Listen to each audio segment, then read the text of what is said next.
नमस्कार मंडळी, मी दीपाली गवई. माझ्या यूट्यूब चॅनलमध्ये तुमचं खूप खूप मनापासून स्वागत आहे. मी गावावरून आले त्या दिवशी बघते तर घर एवढं घाण होतं ना, धूळ पूर्ण भांड्यावर बसली होती. म्हटलं आता सगळे भांडे साफ करून घ्यावं. मी 1 महिना गावी होते आणि सगळं घाण झालं होतं.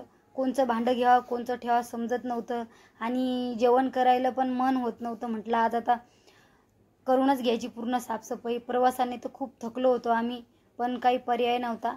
मग मी काय केलं, सगळे भांडे काढले रॅकचे आणि म्हटलं पूर्ण आधी रॅकपासून सुरुवात करावं, पूर्ण भांडे घासून घ्यावं. मी अर्धे भांडे घेतले किचन वाट्यावरती आणि घासून घेतले. नंतर मग परत अर्धे घेतले काढून किचन वाट्यावर घासून घेतले सगळे व्यवस्थित. आणि म्हटलं आता घासल्याशिवाय पर्याय नाही, घासूनच घ्यावं. मग मी सगळे एक एक एक एक प्लेट सगळ्या घासून घेतल्या आणि घासून झाल्यानंतर खाली जाळी ठेवली होती धुवून त्या जाळीमध्ये.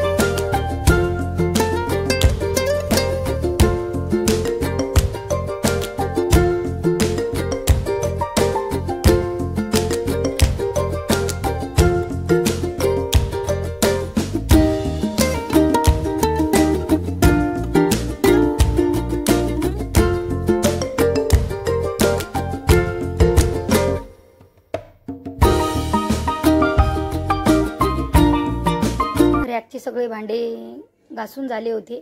म्हटलं आता रॅक पण कशाला ठेवा, रॅक पण काढून मग मी घासून घेतलं. माझा मुलगा पण मला मदत करत होता सामान काढायची, पण तो कॅमेऱ्यासमोर आला नाही. मग रॅक गेले घेऊन बाथरूममध्ये आणि व्यवस्थित रॅक घासून घेऊन आले. म्हटलं आता काढलंय तर कुटाणा सगळाच करू. एकामागं 4 वस्तू निघतात आणि लावायला भरपूर असा प्रॉब्लेम होतोय. मग घासून घेतलं रॅक. म्हटलं आता आजचा दिवस पूर्ण कामात का जायना, पण काम पूर्ण असं कम्प्लीटच करून घ्यायचं आहे. रॅक घासून झाल्याच्यानंतर मग लावून ठेवलं रॅक. म्हटलं तोपर्यंत त्याचं जेवढं पाणी त्याच्यात सगळं खाली गळून जातं आहे आणि सुकतं आहे पण फॅनच्या हवेने. रॅक लावल्याच्यानंतर मग आता राहिले होते डब्बे. म्हटलं डब्बे पण पूर्ण घासून घ्यावं. आता डाळी साळी सगळं सामान आणलं आहे तर मग व्यवस्थित घासून सगळं पद्धतशीर भरून ठेवा, घाण पण होत नाही. गावाकडून मी भरपूर असं सामान घेऊन आले. मग परत एकदा सामान ठेवल्यावर घासायचं पण टेन्शन नाही, घासून घ्यावं. म्हटलं डब्बे काढले, डब्बे पण घासून साईडला उबडे मारून ठेवले. आता डब्याची फाळी ती पण पुसून घ्यावं म्हटलं, त्याच्यावर पण खकाना बसला होता. आणि पूर्ण स्टाईल पण मी पुसून घेतली, कारण की खिडकी आहे तिथं मोठी, सगळी धूळ येते घरामध्ये, हवा सुटते तर मग खूप धूळ येते. म्हटलं आता सगळंच स्टाईल पण सगळी पुसून घेतली. आता स्टाईल पुसून झाल्याच्यानंतर म्हटलं आता फ्रीजवरचं सामान सगळं काढून घ्यावं एक एक आणि ते पण व्यवस्थित साफ करून घ्यावं. आणि जे कामाचं आहे ते ठेवलं आहे, जे नाही कामाचं ते सगळं असं फेकून दिलं होतं मी. भरपूर असं भंगार कचरा भरपूर निघाला होता घरामध्ये. पूर्ण असं साफ करून घेतलं व्यवस्थित. आणि याच्यामध्ये बेसिंगमध्ये एक टोप ठेवला, टोपामध्ये पाणी घेतलं, त्याच्यामध्ये थोडं फिनेल टाकलं आणि व्यवस्थित सगळं पुसून घेतलं. फ्रीज पुसून घेतलं, आतमधलं पण सगळं फ्रीज साफ केलं होतं, पण व्यवस्थित त्याच्यामध्ये कॅमेरा पकडला नव्हता तर मग मी ते दिसत नव्हतं तर मग मी ते काढून टाकलं. आतून पण सोडा असा वास येत होता कसा तरी फ्रीजमध्ये. मग थोडं 5 मिनटं खुल्लं ठेवलं आणि व्यवस्थित सगळं पुसून घेतलं.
व्यवस्थित डब्बे पण लावून घेतले. फ्रीजवरचं सामान जिथलच्या तिथं सगळं ठेवून दिलं. ठेवून झाल्याच्यानंतर आता भांडे घासून भरपूर वेळ झाला होता.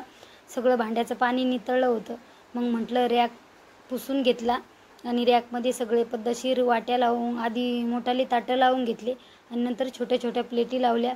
प्लेटी लावून झाल्याच्यानंतर मग गिलासं ठेवायची होती आणि छोट्या वाट्या ठेवायच्या होत्या. मग मी पेपर ठेवत असते. पेपर ठेवल्याने कसं घाण होत नाही आणि रॅक स्वच्छ राहते. आपण काही लगेच भांडं ठेवतो ओलं, मग आपल्या रॅकला डागसुद्धा पडत नाही. त्याच्याकरता मी नेहमी पेपरचा वापर करत असते. पेपर ठेवत असते रॅकवरती आणि घाण झाला पेपर तर धूळ पेपरावरच बसते, रॅकवरती बसत नाही. पेपर काढून दुसरा लावायचा. मग रॅक पुसून घ्यायचं निरम्याच्या पाण्याने या साबणाने थोडं घासून घ्यायचं, काढायची गरज नाही. तर मी नेहमी असे पेपर नेहमी लावते. मग भांडे मोठे ताटं लावून घेतले. आता म्हटलं गिलासं सगळं लावून घ्यावं सामान आणि घरामध्ये भरपूर असा पसारा पडला होता. बसायलासुद्धा जागा नव्हती. कपडे पण माझे धुवायचे राहिले होते. मग मी वाट्या पण लावून घेतल्या व्यवस्थित. पेपर लावून घेतले पूर्ण आणि नंतर वाट्या लावून घेतल्या. जिथलचं भांडं तिथं असलं ना कसं पद्धतशीर दिसतंय, घ्यायला पण पटकन घेता येते. भांडे ठेवल्याच्या नंतर घ्यायला पण भांडे पटकन घेता येतात. मारबळत नाही माणूस. आणि ठेवणारी काम करणारी सगळी मी एकटीच असते घरामध्ये. म्हणजे माझं मलाच ठेवायचं आहे, माझं मलाच घ्यायचं आहे. मुलगी काही थोडंफार करते, एवढी काही मदत करू लागत नाही. स्वयंपाका म्हणत काही म्हणत, तिला अभ्यास असतोय तर त्याच्यामुळे मी काही तिला जास्त काम सांगत नाही. असू दे, आईच लाड करतात. लोकाच्या घरी गेल्यावर लोक थोडीच बसून ठेवणार, कामच करून घेणार. मग पूर्ण भांडे लावून घेतले आणि मी गावाकडून आणले होते कपडे तर मी हातानं धुतले. माती वगैरे होते आणि पाऊस भरपूर चालू असल्यामुळं मग मी मशीनवरती सुकून घेतले आणि पूर्ण असा पसारा लावला. डब्बे भांडे सगळे असे व्यवस्थित लावले. किचन पण पूर्ण साफ करून घेतलं. असा होता माझा असा दिवस गेला पूर्ण कामामध्ये. पण स्वच्छता अगोदर मी करून घेतली. म्हटलं अगोदर स्वच्छता नंतर बाकीचे कामं करून घ्यायचे आणि आता पद्धतशीर झाले. चला आता भेटूया अशाच नेक्स्ट व्हिडिओमध्ये. आवडला तर लाईक शेअर सबस्क्राईबर करायला